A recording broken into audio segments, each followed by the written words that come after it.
EdutainmentASMR Great Expectations by Charles Dickens, Chapter 17. I now fell into a regular routine of apprenticeship life, which was varied beyond the limits of the village and the marshes by no more remarkable circumstance than the arrival of my birthday and my paying another visit to Miss Havisham. I found Miss Sarah Pocket still on duty at the gate. I found Miss Havisham just as I had left her, and she spoke of Estella in the very same way, if not in the very same words. The interview lasted but a few minutes, and she gave me a guinea when I was going, and told me to come again on my next birthday. I may mention at once that this became an annual custom. I tried to decline taking the guinea on the first occasion, but with no better effect than causing her to ask me very angrily if I expected more. Then, and after that, I took it.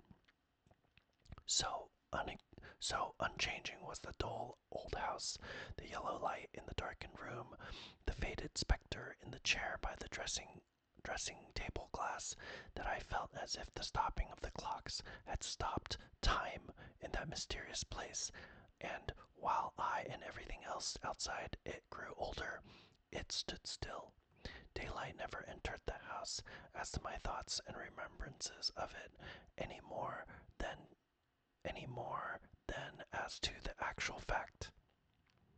It bewildered me, and under its influence I continued at heart to hate my trade and to be ashamed of home.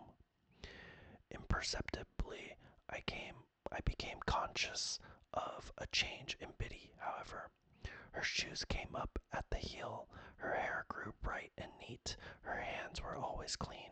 She was not beautiful, she was common, and she could not be like Estella, but she was pleasant and wholesome and sweet-tempered. She had not been with us more than a year. I remember her being newly out of mourning at the time it struck me, when I observed to myself one evening that she had curiously thoughtful and attentive eyes that were very pretty and very good. It came of my lifting up my own eyes from a task I was poring at, writing some passages from a book to improve myself in two ways at once by a sort of stratagem, and seeing Biddy observant of what I was about. I laid down my pen, and Biddy stopped in her needlework without laying it down. "Biddy," said I, "how do you manage it? Either I'm very stupid, or you are very clever." "What is it that I manage? I don't know," returned Biddy, smiling. She managed our whole domestic life, and wonderfully too, but I did not mean that, though that made what I did mean more surprising. "How do you manage, Biddy?" said I. To learn everything that I learn, and always to keep up with me." I was beginning to be rather vain of my knowledge, for I spent my birthday guineas on it, and set aside the greater part of my pocket money for similar investment, though I have no doubt now that the little I knew was extremely dear at the price. "I might as well ask you," said Biddy, "how you manage." "No, because when I come in from the forge of a night, any one can see me turning to at it, but you never turn to at it, Biddy." I suppose I must catch it like a cough," said Biddy quietly, and went on with her sewing. Pursuing my idea as I leaned back in my wooden chair and looked at Biddy sewing away with her head on one side, I began to think her rather an extraordinary girl, for I called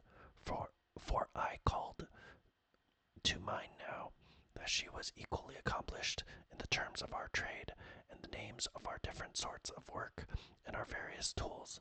In short, whatever I knew, Biddy knew. Theoretically, she was already as good a blacksmith as I, or better. "You are one of those, Biddy," said I, "who make the most of every chance. You never had a chance before you came see how improved you are."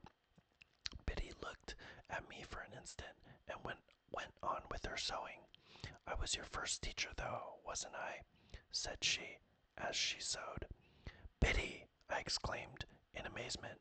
"Why, you are crying." "No, I am not," said Biddy, looking up and laughing. "What put that in your head?" What could have put it in my head but the glistening of a tear as it dropped on her work? I sat silent, recalling what a drudge she had been, until Mr. Wopsle's great aunt successfully overcame that bad habit of living, so highly desirable to be got rid of by some people. I recalled the hopeless circumstances by which she had been surrounded in the miserable little shop and the miserable little noisy evening school, with that miserable old bundle of incompetence always to be dragged and shouldered. I reflected that even in those untoward times there must have been latent in Biddy what was now developing, for in my first uneasiness and discontent I had turned to her for help, as a matter of course. Biddy sat quietly sewing, shedding no more tears, and while I looked at her and thought about it all, it occurred to me that perhaps I had not been sufficiently grateful to Biddy. I might have been too reserved and should have patronized her more, though I did not use that precise word in my meditations with my confidence. "Yes, Biddy," I observed, when I had done turning it over, "you were my first teacher, and that at a time when we little thought of ever being together like this in this kitchen." "Ah, poor thing," replied Biddy. It was like her self-forgetfulness to transfer the remark to my sister and to get up and be busy about her, making her more comfortable. "That's sadly true." "Well," said I, "we must talk together a little more, as we used to do, and I must consult you a little more, as I used to do. Let us have a quiet walk on the marshes next Sunday, Biddy, and a long chat." My sister was never left alone now, but Joe more than readily undertook the care of her on that Sunday afternoon, and Biddy and I went out together. It was summertime and lovely weather.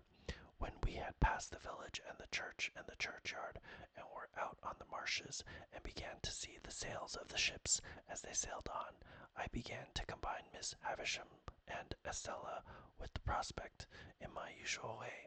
When we came to the riverside and sat down on the bank, with the water rippling at our feet, making it all more quiet than it would have been without that sound, I resolved that it was a good time and place for the admission of Biddy into my inner confidence. "Biddy," said I, after binding her to secrecy, "I want to be a gentleman." "Oh, I wouldn't if I was you," she returned. "I don't think it would answer." "Biddy," said I, with some severity, "I have particular reasons for wanting to be a gentleman." "You know best, Pip, but don't you think you are happier as you are?" "Biddy," I exclaimed impatiently, "I am not at all happy as I am. I am disgusted with my calling and with my life. I have never taken to either since I was bound. Don't be absurd."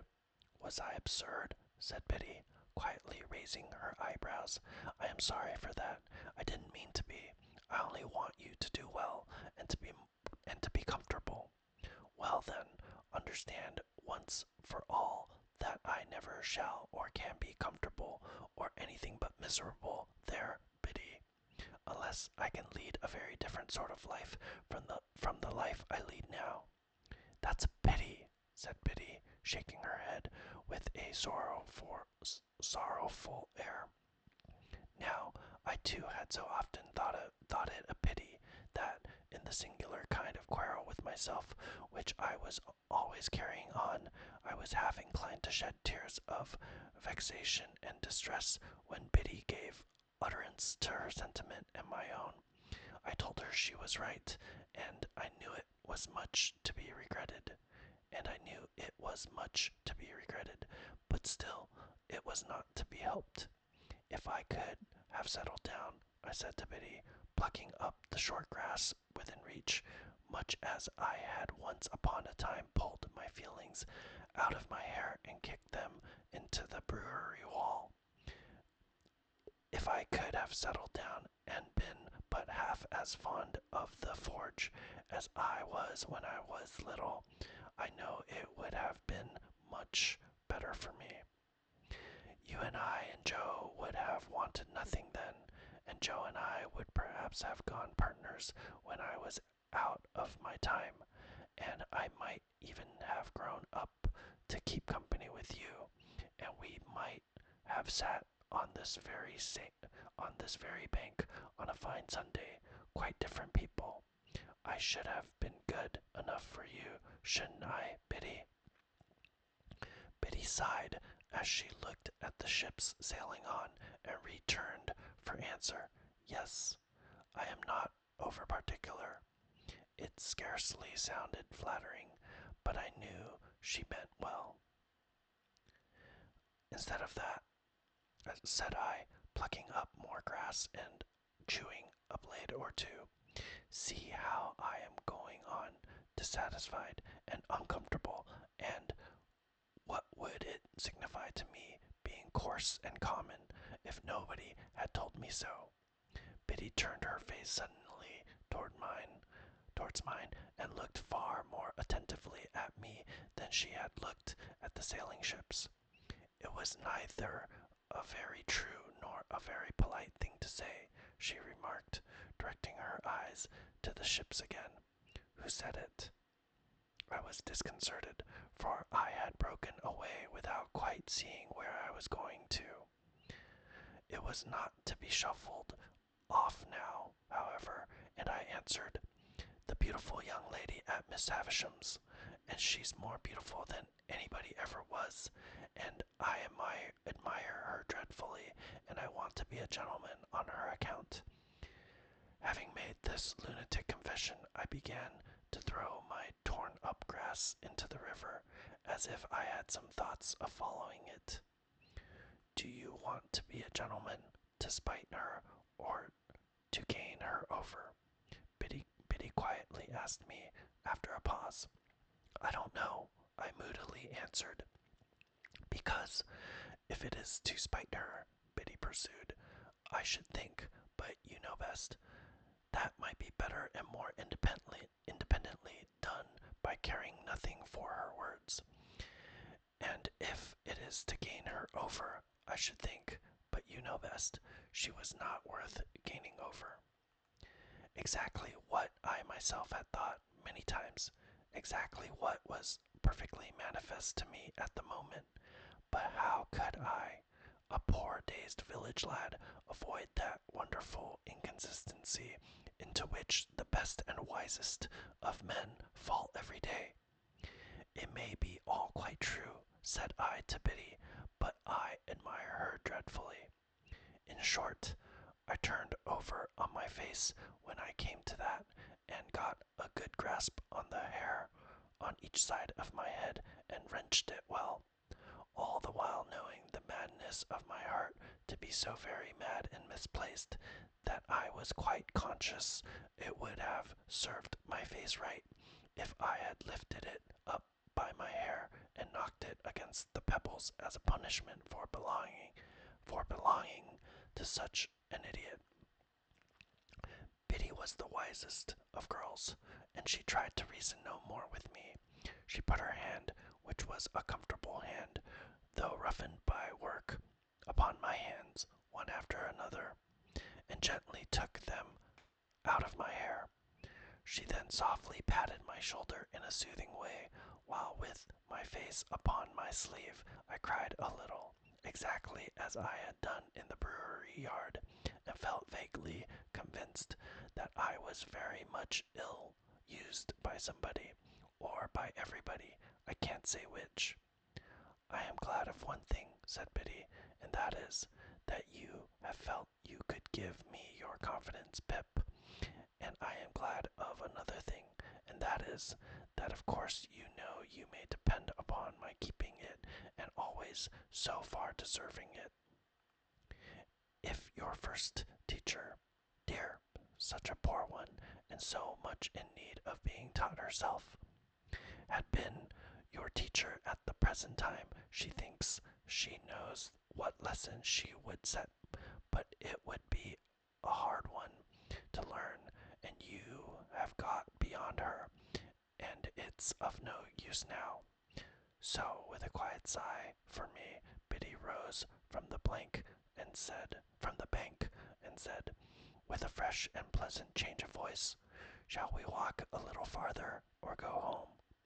"Biddy," I cried, getting up, putting my arm around her neck and giving her a kiss, "I shall always tell you everything." "Till you're a gentleman," said Biddy. "You know I never shall be, so that's always. Not that I have any occasion to tell you anything, for you know everything I know, as I told you at home the other night."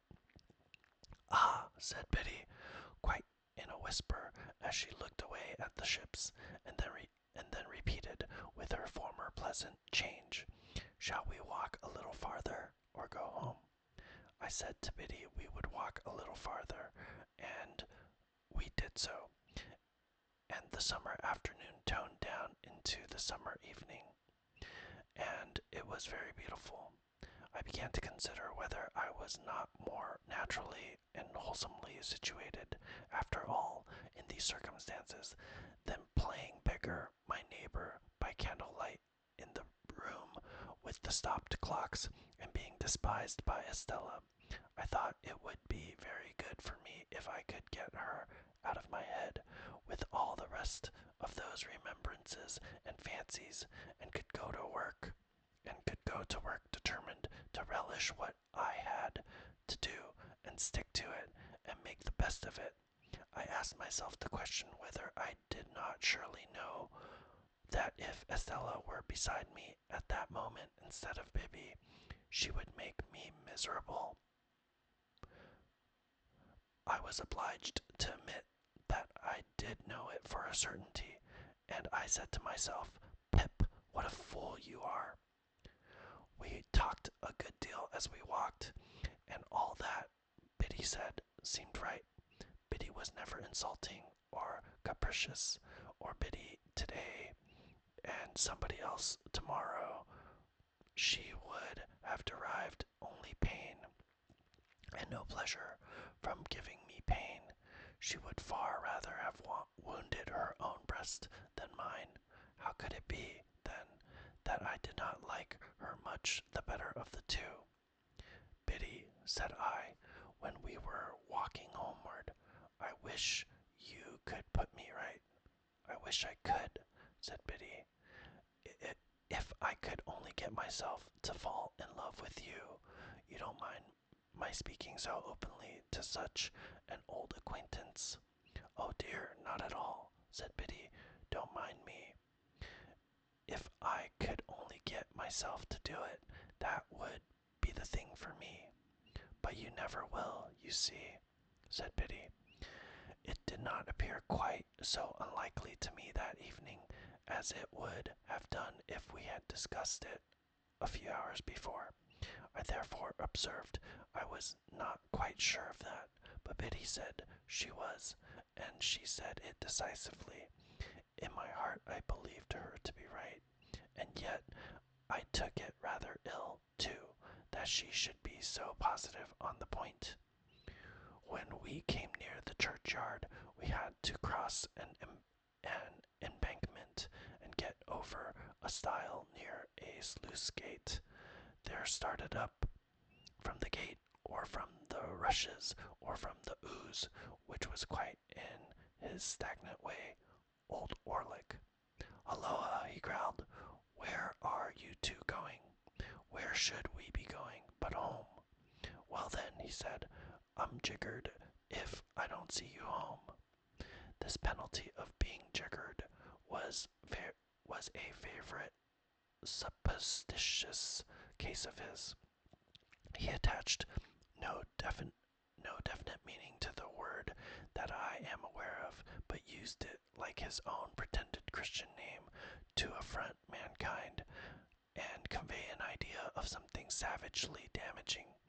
When I was younger, I had a general belief that if he had jiggered me personally, he would have done it with a sharp and twisted hook. Biddy was much against his going with us, and said to me in a whisper, "Don't let him come. I don't like him." As I did not like him either, I took the liberty of saying that we thanked him, but we didn't want seeing home. He received that piece of information with a yell of laughter and dropped back, but came slouching after us at a little distance. Curious to know whether Biddy suspected him of having had a hand in that murderous attack of which my sister had never been able to give any account, I asked her why she did not like him. "Oh," she replied, glancing over her shoulder as he slouched after us, "because I am afraid he likes me." "Did he ever tell you he liked you?" I asked indignantly. "No," said Biddy, glancing over her shoulder again. "He never told me so, but he dances at me whenever he can catch my eye." However novel and peculiar this testimony of attachment, I did not doubt the accuracy of the interpretation. I was very hot indeed upon old Orlick's daring to admire her, as hot as if it were an outrage on myself. "But it makes no difference to you, you know," said Biddy calmly. "No, Biddy, it makes no difference to me, only I don't like it. I don't approve of it." "Nor I neither," said Biddy, "though that makes no difference to you." "Exactly," said I, "but I must tell you I should have no opinion of you, Biddy, if he danced at you with your own consent." I kept an eye on Orlick after that night, and whenever circumstances were favorable to his dancing at Biddy, got before him to obscure that demonstration. He had struck root in Joe's establishment by reason of my sister's sudden fancy for him, or I should have tried to get him dismissed. He quite understood and reciprocated my good intentions, as I had reason to know thereafter. And now, because my mind was not confused enough before, I complicated its confusion 50,000-fold by having states and seasons when I was clear that Biddy was immeasurably better than Estella, and that the plain honest working life to which I was born had nothing in it to be ashamed of, but offered me sufficient means of self-respect and happiness. At those times, I would decide conclusively that my disaffection to dear old Joe and the forge was gone, and that I was growing up in a fair way to be partners with Joe and to keep company with Biddy, when all in a moment some confounding remembrance of the Havisham days would fall upon me like a destructive missile and scatter my wits again. Scattered wits take a long time picking up, and often before I had got them well together, they would be dispersed in all directions by one stray thought, that perhaps, after all, Miss Havisham was going to make my fortune when my time was out. If my time had run out, it would have left me still at the height of my perplexities, I dare say. It never did run out, however, but was brought to a premature end, as I proceed to relate.